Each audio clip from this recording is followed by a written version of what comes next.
right, let's break down the sumo deadlift. Before we get started with that, before I bring Andrew out, I want to give some rationale behind why I personally think the sumo deadlift is a little more applicable to grappling than the conventional. There's nothing wrong with the conventional deadlift.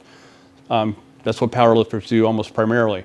But just to illustrate something with posture on this. So the conventional deadlift, and simulating this stick as a barbell, you can see, and especially I'll show you the other angle here, my feet are narrow, my hands are on the outside, my hips are by necessity higher on this.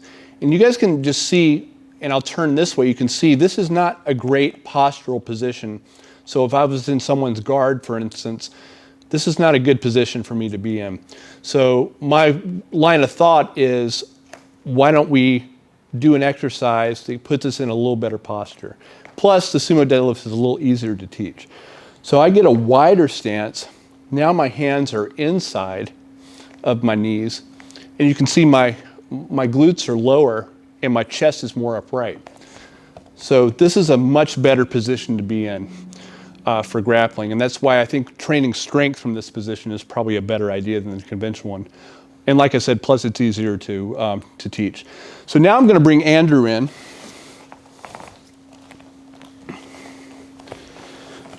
And he's going to use the kettlebells for this. We're going to use the same protocol that we've used previously with the eccentric isometrics. So what Andrew's going to do is he's going to park those bells right between where his ankle bones are. So he has a nice hip hinge here. The back is flat. And we'll be able to see this better from the side view here in a second. But Andrew's going to go ahead and pull the bells up. So he's going to pause for 4 seconds here. The really important part is he's going to lock his upper arms to his lats the entire time. This is going to be like a strap for him. So as he hip hinges, getting a nice angle in the back, which we'll see here in a minute, he's just going to touch those bells to the ground.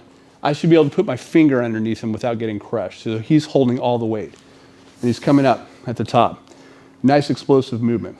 So now we're going to watch from the side as he comes down and hip hinges, as his butt comes back, and you can see that spine is perfectly straight. It's a very good technique. So he's going to come back down nice and slow. He's going to park the bells at the bottom here. Very controlled, never losing that spinal integrity. So it's excellent. And again, you can see his posture is a lot more upright with the sumo stance.